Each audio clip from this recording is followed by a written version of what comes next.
Un chiffre, 5 milliards, et l'équilibre d'un pays déjà fragile commence à se fissurer. Un contraste saisissant entre les flux financiers qui se déplacent en silence et les signes de vigilance accrue. Ibrahim Traoré se trouve au centre d'une résistance silencieuse alors que des pressions externes cherchent à exploiter les failles du système burkinabé. Jusqu'où un pays peut-il résister avant que ses mécanismes de défense ne soient mis à l'épreuve?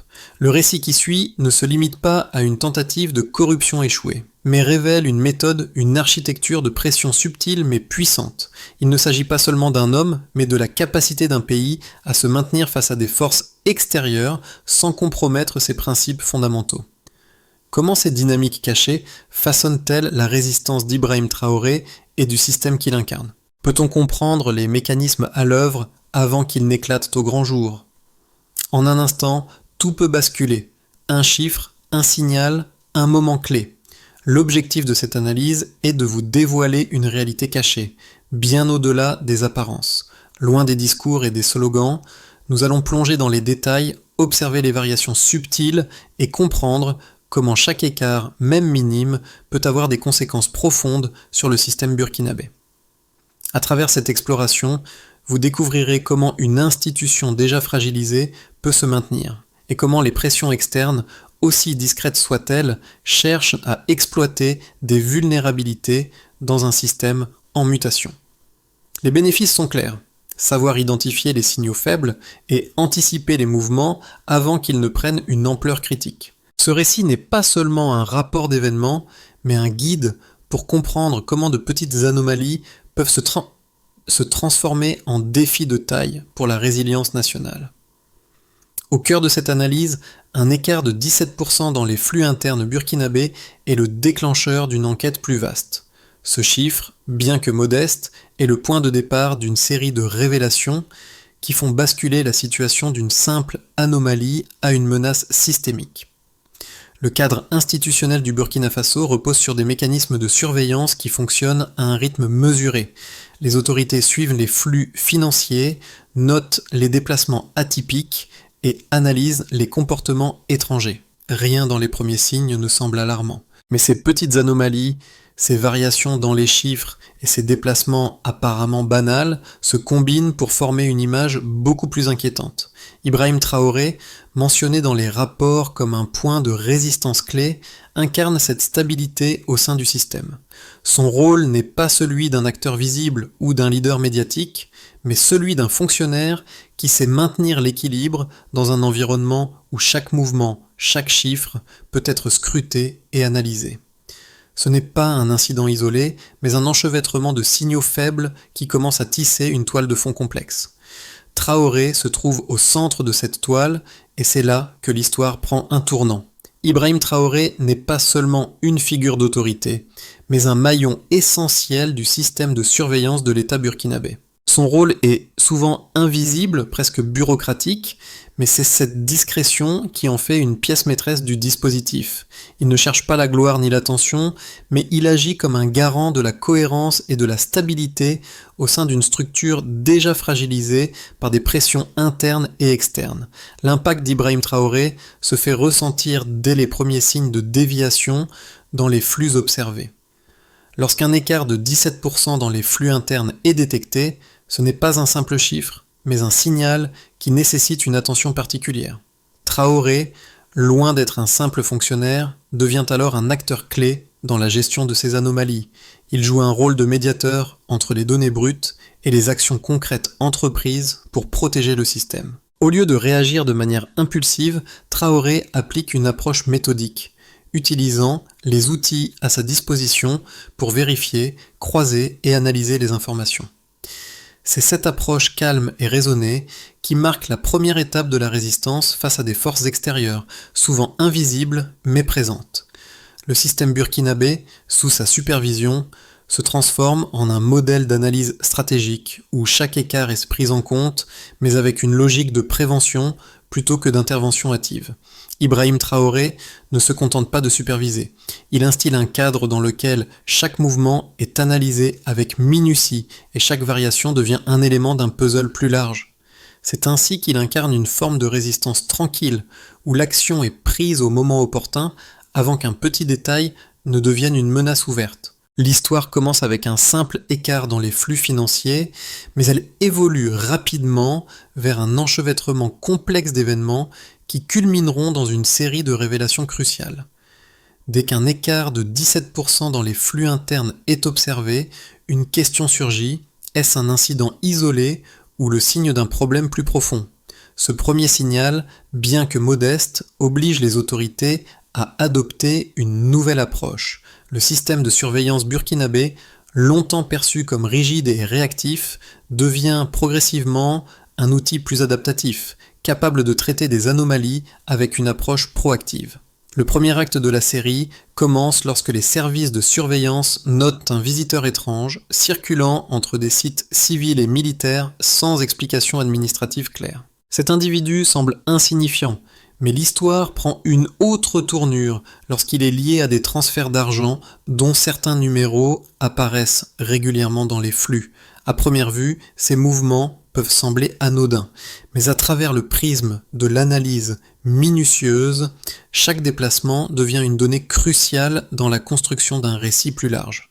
Le simple fait de croiser des informations sur ces déplacements avec des données provenant d'autres sources attire l'attention des autorités. La tension monte lorsqu'un deuxième indicateur est découvert, une hausse significative des dépenses de sécurité, augmentant de 28% en un an. Cette donnée, bien qu'à première vue banale, devient un facteur décisif dans l'analyse des capacités de réponse du système. L'investissement dans la sécurité montre que le pays est mieux équipé pour faire face à des pressions internes et externes. Cet ajustement des ressources n'est pas une réponse à une crise immédiate, mais une préparation à la gestion des risques à long terme. En parallèle, une troisième anomalie commence à se faire sentir: une réduction de 45% des aides extérieures depuis la fin de l'année 2023. Ce chiffre est inquiétant.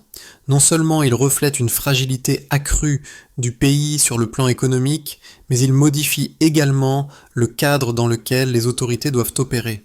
Avec moins de ressources extérieures, les mécanismes internes deviennent plus cruciaux. C'est dans ce contexte que la résistance d'Ibrahim Traoré prend tout son sens. Il est l'un des seuls à maintenir une posture cohérente et déterminée face à des pressions croissantes. Les autorités commencent à relier ces événements de manière plus systématique. Les anomalies, d'abord traitées séparément, commencent à s'imbriquer dans une analyse plus complexe des relations internes et externes du Burkina Faso. Les flux financiers, les dépenses de sécurité et la réduction des aides extérieures ne sont plus des données isolées. Elles forment un tableau d'ensemble qui force les autorités à réévaluer leur stratégie. Cette prise de conscience inaugure une nouvelle phase dans l'enquête, celle de l'activation des protocoles de sécurité à un niveau plus large. Les premiers résultats ne sont pas spectaculaires, mais ils sont significatifs. Les autorités décident de suivre de près les comportements du visiteur étranger et les flux sont observés avec plus de rigueur. Dans un premier temps, les observations les sont consignées sans intervention immédiate. Cependant, cette stratégie de surveillance discrète permet de mieux comprendre le contexte dans lequel ces anomalies se produisent. En parallèle, les acteurs impliqués dans le système de surveillance affinent leurs méthodes en comparant les données sur plusieurs périodes et en vérifiant les inconsistances. Ce n'est qu'après plusieurs mois de surveillance que la situation devient réellement critique. Les autorités comprennent que ce qui semblait être un petit écart dans les flux financiers et un simple comportement étrange sont en fait des signes d'une pression extérieure bien plus organisée. L'accumulation de ces anomalies met en évidence un réseau d'acteurs qui cherchent à exploiter les failles du système burkinabé. Ce processus de détection et d'analyse systématique marque un tournant dans la gestion des crises internes et montre la résilience du système face à des menaces invisibles. Les premiers signes de résistance commencent à se manifester sous la forme de mesures de sécurité renforcées et de protocoles internes qui deviennent de plus en plus rigoureux. Le système, autrefois réactif, devient proactif, capable d'identifier des menaces avant qu'elles n'émergent pleinement. Cette transition souligne l'importance de la vigilance et de l'adaptabilité dans la gestion des risques, et le rôle central qu'Ibrahim Traoré joue dans ce processus. Les données numériques jouent un rôle crucial dans la compréhension des dynamiques sous-jacentes au Burkina Faso. À mesure que l'enquête progresse, il devient évident que les preuves quantitatives sont essentielles pour démontrer la nature systémique de l'incident. 3 chiffres, en particulier, se détachent comme des indicateurs clés du changement en cours dans le pays, et chacun d'entre eux offre un éclairage supplémentaire sur la situation. Le premier chiffre à émerger est l'écart de 17% dans les flux internes du pays. Bien que cela puisse sembler anodin à première vue, cet écart est loin d'être une fluctuation insignifiante. En effet, ce chiffre agit comme un catalyseur qui pousse les autorités à revoir leur analyse. L'écart de 17% n'est pas seulement une donnée isolée, il marque une rupture dans la continuité des flux financiers du pays, signalant la nécessité de réexaminer les processus internes et les mécanismes de surveillance. Lorsqu'on le replace dans un cadre temporel plus large, cet écart révèle une tendance inquiétante qui force les autorités à activer des mesures de sécurité plus strictes. Le deuxième chiffre qui attire l'attention est la hausse de 28% des dépenses de sécurité en un an. Ce chiffre, loin de signifier une militarisation soudaine du pays, représente un recalibrage fonctionnel important. L'augmentation des dépenses de sécurité est le reflet d'un investissement dans des ressources internes, renforçant ainsi la capacité du pays à gérer des risques externes et à surveiller de plus près les comportements suspects. Cette augmentation est un indicateur clé de la résilience du système de surveillance, qui, au lieu de s'effondrer sous la pression, s'adapte pour répondre aux défis posés par des menaces invisibles mais persistantes. Enfin, un troisième chiffre essentiel apparaît, une diminution de 45% des aides extérieures depuis la fin de l'année 2023. Cette baisse substantielle des ressources externes a des conséquences profondes pour le pays. Si d'une part cette réduction peut être perçue comme un facteur de vulnérabilité, elle a aussi l'effet paradoxal de renforcer la nécessité de se concentrer sur les ressources internes et de réévaluer les priorités stratégiques. Moins de financement extérieur signifie que le pays doit compter davantage sur ses propres mécanismes de gestion et de surveillance, ce qui pousse les autorités à développer des stratégies de résilience à long terme. Ce chiffre est également une indication de la dépendance croissante du Burkina Faso vis-à-vis de ses propres structures économiques et sécuritaires et de la nécessité de renforcer les capacités internes pour faire face aux pressions extérieures. Ces 3 chiffres ne peuvent être analysés séparément. Ensemble, ils fournissent une image plus complète des défis auxquels le Burkina Faso est confronté. L'écart de 17% dans les flux internes, la hausse des dépenses de sécurité et la réduction des aides extérieures sont tous des éléments qui, lorsqu'ils sont combinés, révèlent une dynamique de pression croissante, à la fois interne et externe. Ces données ne disent pas directement ce qui va se passer, mais elles montrent clairement où se situent les vulnérabilités et les zones de tension dans le système. L'un des aspects les plus fascinants de ces preuves quantitatives est la manière dont elles agissent comme des signaux faibles qui, lorsqu'ils sont mis en relation, forcent une réévaluation complète des priorités et des stratégies. Le système burkinabé, déjà fragile, est poussé à un point où les petites variations dans les flux financiers, les dépenses et les aides extérieures doivent être prises en compte avec une attention accrue. Chaque donnée devient un indice qui peut mener à des ajustements tactiques et stratégiques importants. En fin de compte, ces preuves quantitatives ne sont pas simplement des chiffres. Elles sont des clés pour comprendre comment le Burkina Faso se trouve à un carrefour où des choix difficiles doivent être faits pour préserver la stabilité du pays. Ces données sont essentielles pour la suite de l'enquête et pour la compréhension de la manière dont les pressions extérieures et les ajustements internes peuvent façonner l'avenir du pays. Dans le cadre de cette analyse, 2 positions antagonistes s'affrontent quant à la nature des pressions externes et internes auxquelles le Burkina Faso fait face. D'un côté, certains analystes soutiennent que la résistance du pays est principalement due à une gestion prudente et méthodique de ses ressources et de ses institutions. De l'autre, d'autres affirment que cette résistance n'est rien de plus qu'une réponse réactive à des forces extérieures, et que les autorités n'ont fait que suivre le courant au lieu d'anticiper les menaces. Certains analystes estiment que la résistance du Burkina Faso est principalement due à une gestion prudente et méthodique de ses ressources et de ses institutions. L'argument principal de cette position est que le Burkina Faso, bien que fragilisé par des pressions économiques et politiques externes, possède une structure interne suffisamment robuste pour maintenir sa cohérence stratégique. Cette résistance serait le résultat de décennies de développement institutionnel et de processus internes de surveillance et de gestion des flux. Selon cette perspective, les décisions d'Ibrahim Traoré et de ses collègues ne sont pas des réponses à des menaces extérieures, mais plutôt des actions rationnelles basées sur une stratégie interne soigneusement conçue pour préserver l'intégrité du pays face à la volatilité économique et politique. La hausse des dépenses de sécurité et l'augmentation des capacités internes de surveillance seraient des preuves de cette stratégie proactive. D'autres analystes soutiennent que cette résistance n'est qu'une réponse réactive face aux pressions extérieures croissantes. En revanche, la position opposée suggère que les autorités du Burkina Faso réagissent de manière trop défensive face à des pressions extérieures croissantes sans avoir suffisamment anticipé les défis. Selon cette analyse, les mesures prises, comme l'augmentation des dépenses de sécurité, ne sont que des réponses à un état de vulnérabilité avancé. La baisse des aides extérieures et l'écart dans les flux internes seraient des symptômes d'un système déjà sous pression, incapable de s'adapter rapidement aux nouveaux défis.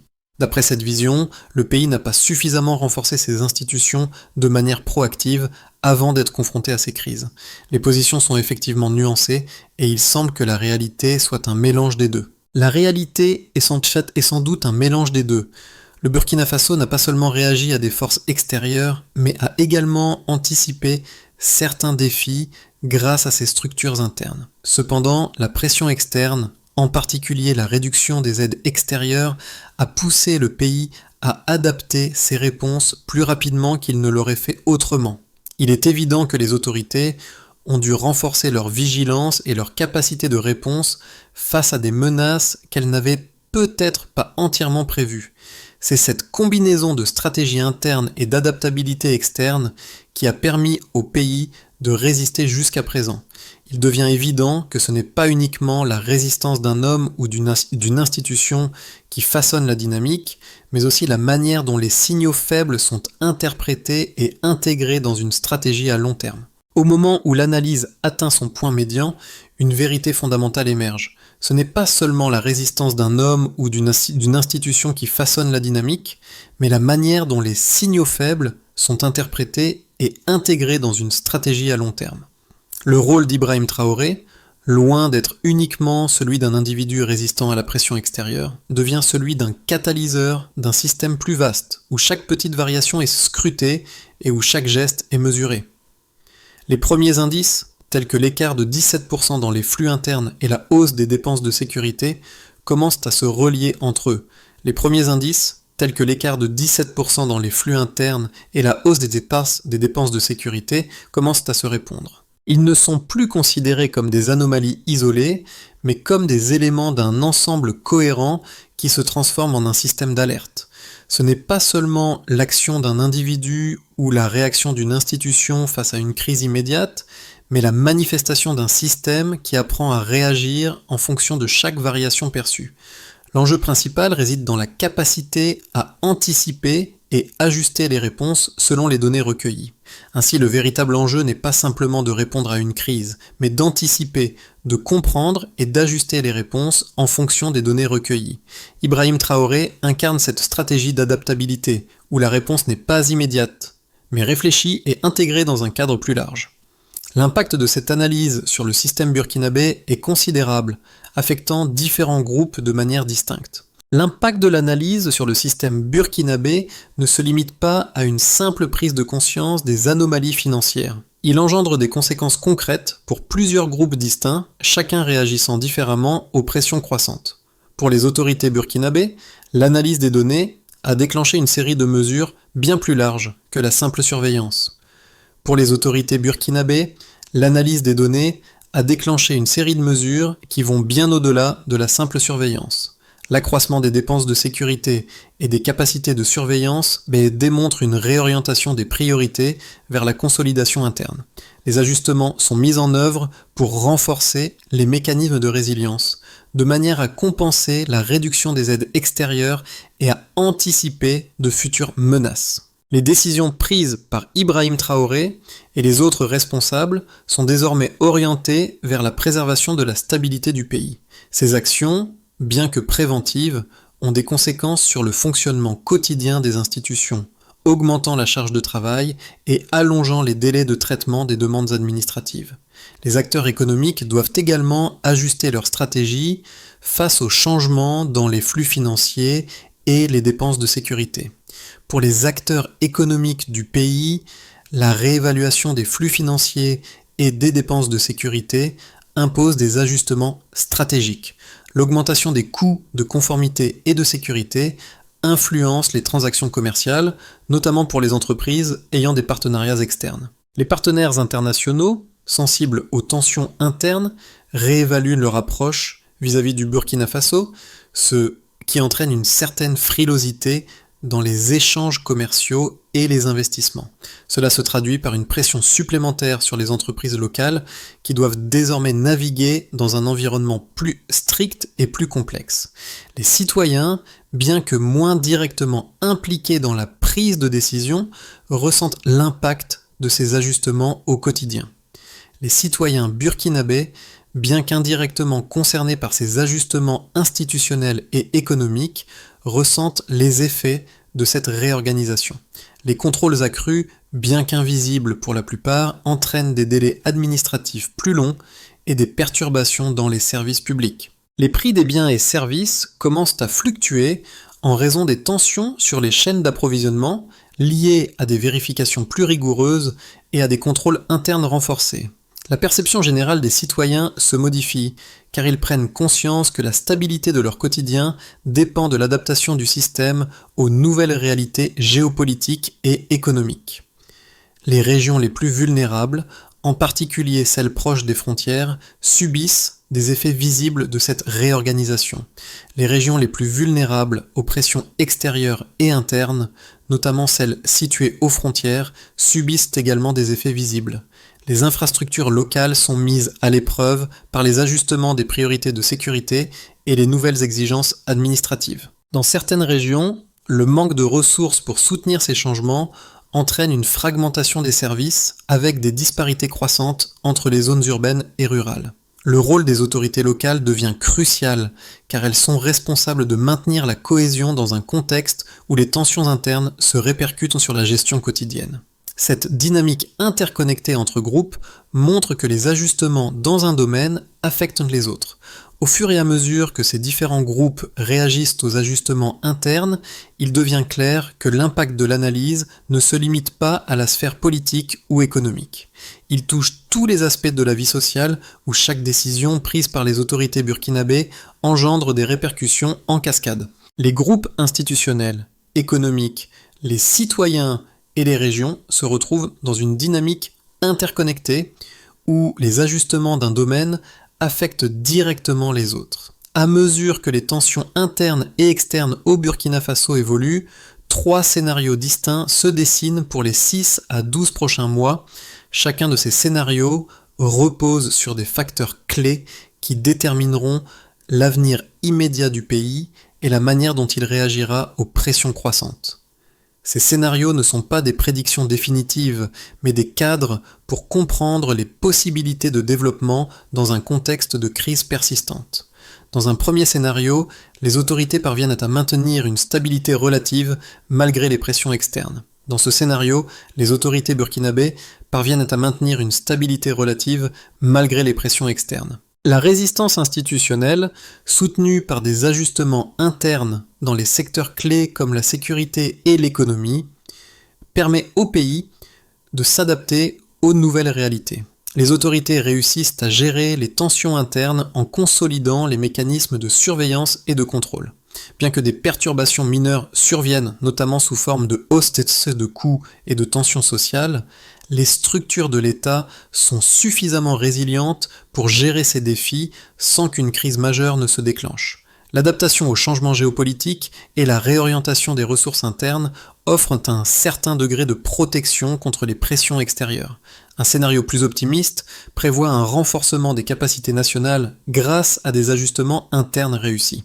Dans ce scénario, la réponse du Burkina Faso aux défis internes et externes est non seulement efficace, mais elle permet un renforcement des capacités nationales. L'augmentation des dépenses de sécurité et les ajustements internes commencent à porter leurs fruits, avec une détection plus rapide des menaces et une gestion plus efficace des ressources. Les autorités parviennent à optimiser la surveillance des flux financiers, réduisant ainsi les risques liés à la corruption et aux pressions externes. Le système devient plus flexible et l'instabilité perçue dans les premiers mois est maîtrisée grâce à des mesures préventives renforcées. Les partenaires économiques du pays réajustent également leur stratégie, favorisant une coopération plus fluide avec les autorités burkinabè. Cette dynamique renforce la confiance du public, bien que des défis persistent, notamment dans les régions les plus vulnérables. Le scénario le plus difficile imagine une intensification des tensions internes et externes, exacerbée par une incapacité à réagir aux défis. Le scénario le plus difficile envisage une intensification des tensions internes et externes, alimentée par une incapacité des autorités à ajuster rapidement leur stratégie aux nouvelles réalités. Dans ce cadre, les tensions économiques, exacerbées par la baisse continue des aides extérieures et l'augmentation des coûts de sécurité, mènent à une augmentation des frictions sociales. La frustration grandissante de la population, combinée à une surveillance accrue, crée un environnement propice à l'instabilité. Les perturbations économiques, telles que les hausses de prix et les pénuries de certains biens, se répercutent sur la vie quotidienne des citoyens, ce qui engendre un sentiment de mécontentement général. Dans ce scénario, les autorités peinent à coordonner efficacement les efforts à l'échelle nationale et des divisions internes risquant de se creuser, affaiblissant encore la cohésion du pays. Les relations avec les partenaires internationaux se tendent davantage, ce qui complique la situation économique et diplomatique du Burkina Faso. À travers cette analyse, l'objectif n'est pas seulement de comprendre les dynamiques internes du Burkina Faso, mais de susciter une réflexion plus large sur les mécanismes de résilience qui existent dans des systèmes fragiles. La situation actuelle du pays offre une occasion unique de réfléchir aux stratégies utilisées par les gouvernements pour naviguer dans des crises multiples, qu'elles soient économiques, sociales ou géopolitiques. Mais plus important encore, elle interroge la manière dont chaque individu, chaque citoyen peut être affecté par ces processus à une échelle locale. Ce phénomène touche la vie quotidienne des Burkinabés à plusieurs niveaux.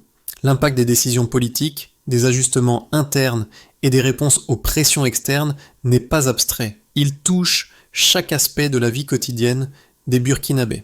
Les choix effectués par les autorités affectent non seulement les grandes lignes de la politique et de l'économie, mais aussi les réalités quotidiennes, les prix, l'accès aux services de base, la sécurité. Les citoyens, qu'ils soient en milieu urbain ou rural, ressentent les conséquences de ces décisions à un niveau plus personnel. C'est là que se trouve le lien essentiel entre la politique et le vécu quotidien, un aspect souvent négligé dans les analyses plus larges. Cette analyse nous invite à réfléchir sur la manière dont chaque groupe et chaque individu peut participer activement à cette résilience. Il est important de se demander comment ces dynamiques se répercutent sur nos vies et comment nous pouvons, à notre échelle, comprendre et répondre aux défis auxquels le Burkina Faso et d'autres nations similaires sont confrontés. L'analyse des données économiques, des changements dans les flux financiers ou des répercussions sociales peut sembler éloignée des préoccupations immédiates de chacun, mais elle est en réalité un miroir des défis collectifs auxquels nous faisons tous face.